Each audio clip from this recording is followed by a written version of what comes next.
nous c'est John et Victor, et voici Popeye, le petit chien au grand cœur que nous avons adopté. Notre besoin d'aventure nous a poussé à acheter un vieux camping-car d'occasion. Il s'agit d'un Autostar 491 sur porteur C25 mis en circulation en 1992. Sans perdre une minute, on a commencé à le rénover pour le rendre plus moderne. Dans les épisodes précédents, Victor était de retour dans le sud-ouest pour poursuivre les réparations de notre camping-car.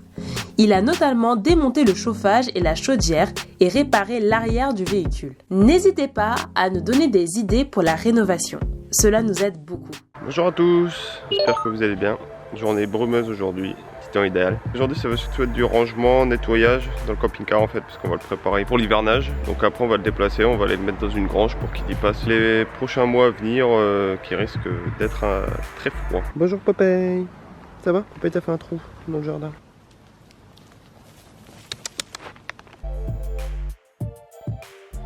Voici où en est la salle de bain. On n'aura malheureusement pas le temps de le faire cette semaine. Donc ça s'avère être un gros chantier quand même. Si vous avez des idées de comment tout refaire, si vous remettriez un évier ou non, gardez ce placard là. Voilà, pour habiller les murs également si vous avez des idées. Gardez le bac à douche ou le changer. Pareil pour le toilette. Au revoir la salle de bain.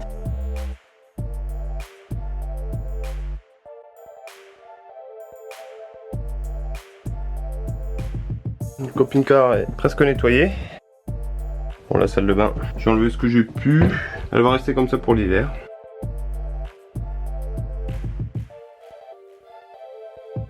On va prendre les mesures du placard afin de pouvoir voir ce qu'on peut mettre comme ballon d'eau chaude. L'idéal en fait ce serait d'en mettre un qui arrive là, qu'on puisse allumer de la salle de bain, parce que ce placard là en fait il donne de la salle de bain, cette porte là. Comme ça on peut récupérer la cheminée d'évacuation des gaz brûlés qui servait à la chaudière. Et après pourquoi pas en dessous mettre un plateau et garder cette partie là comme rangement, on va voir. Pour rappel, ce placard contenait la chaudière du camping-car.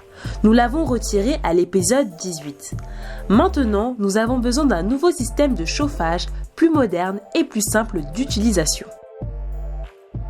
Concernant le salon, on a fait un petit peu un revirement de situation. En fait, bon, les dépenses s'accumulent, hein, on le savait. Mais on se dit qu'on pourra économiser en récupérant les anciens meubles bas qu'on avait prévu de jeter. Là, ce que vous voyez, ce sont les vestiges des banquettes centrales du camping-car.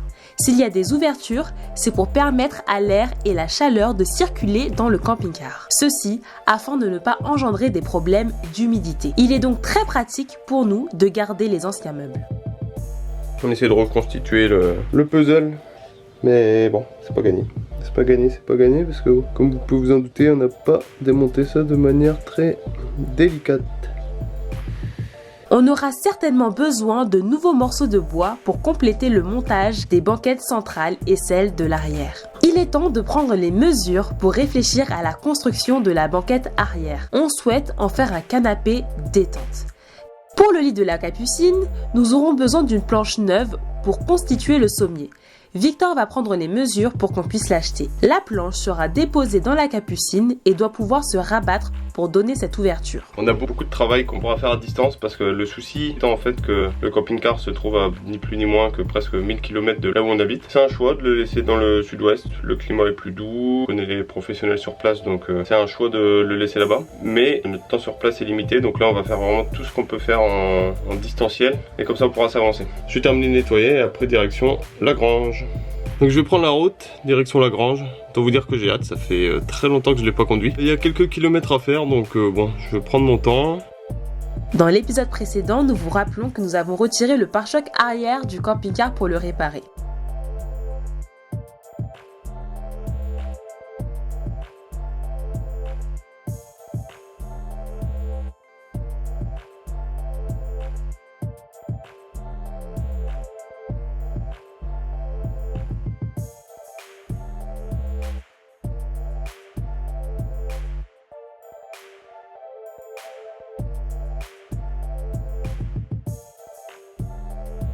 Voilà la nouvelle maison pour cet hiver. Il va être bien. Normalement ça passe. Il n'y a pas de raison. Le portail est très grand. Voilà. Reste à réussir à manœuvrer. Voilà son emplacement. Une belle grange, bien au chaud.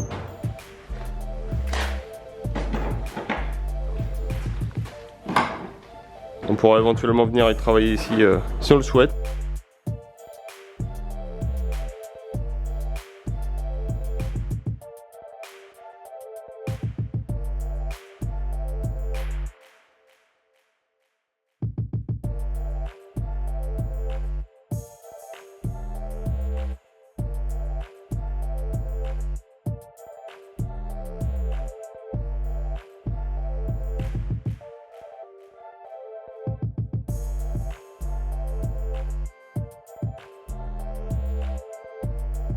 C'est à ce moment-là que nous n'avons plus eu de batterie et Victor a dû continuer de filmer avec son portable.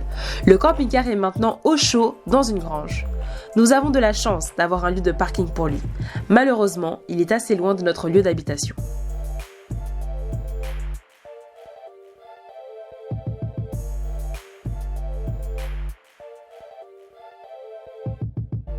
Mon troisième séjour camping-car dans le sud-ouest est terminé. 5 jours, c'était très court. Au final, bon, on n'a pas fait tout ce qu'on avait prévu de faire. On repart avec du travail à faire à la maison. On n'a pas encore de date prévue pour redescendre dans le sud-ouest. Là, de toute façon, le camping-car est en mode hivernage. Jen, il faudra faire une vidéo pour leur expliquer ce qu'est l'hivernage. Victor m'a demandé de vous parler d'hivernage de camping-car, alors c'est parti. Alors tout d'abord, ça consiste à protéger le camping-car durant une inutilisation de celui-ci, et principalement c'est l'hiver que ça se passe, donc on emploie le mot hivernage. La spécificité de notre camping-car, c'est qu'évidemment il est en cours de rénovation, donc il n'y a pas d'eau qui circule dans ces tuyaux, il n'est pas utilisé, il n'y a pas de coussin, il n'y a pas de literie, etc.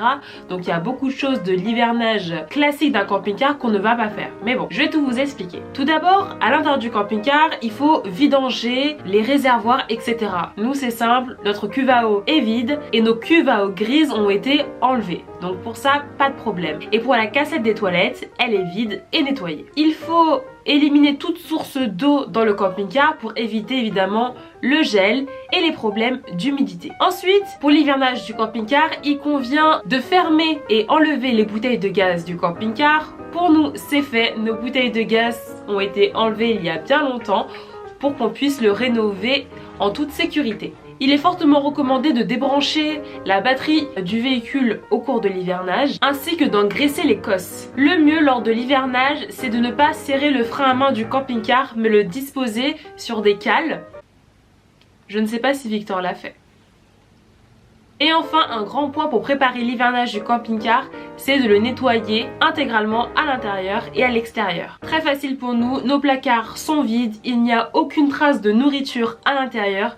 D'ailleurs, faites attention à la nourriture parce que s'il reste des résidus de nourriture dans votre camping-car, des rats, des souris peuvent s'y introduire et ça peut devenir la catastrophe. Il faut aussi intégralement nettoyer le réfrigérateur. Et à l'extérieur, il est recommandé de nettoyer les jantes, la carrosserie, les vitres et le haut du camping-car. Nous avons décidé de laisser le camping-car dans le sud-ouest et non dans le nord où on habite actuellement pour que le camping-car soit plus protégé du froid. On espère que de cette manière-là, il y aura peu de risques qu'il y ait du gel qui l'endommage. L'hivernage qu'on a effectué n'est pas parfait et cela est dû au fait qu'il est en rénovation, donc finalement il y a encore plein de choses à réparer. On va voir comment il réagit par rapport à l'hiver. En attendant, eh bien on va poursuivre les travaux à la maison et laisser le camping-car de côté. Donc rendez-vous au printemps, on l'espère, pour la réparation, pour la suite des rénovations directement dans le camping-car. En attendant, on vous proposera des vidéos qu'on réalise de chez nous où on répare ce qu'on peut pendant la durée de l'hivernage et on espère que ça vous plaira. N'hésitez pas à nous donner plein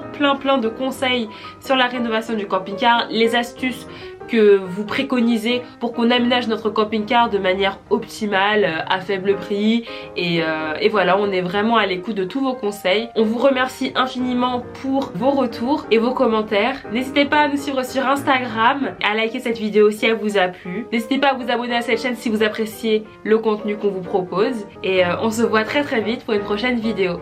Salut!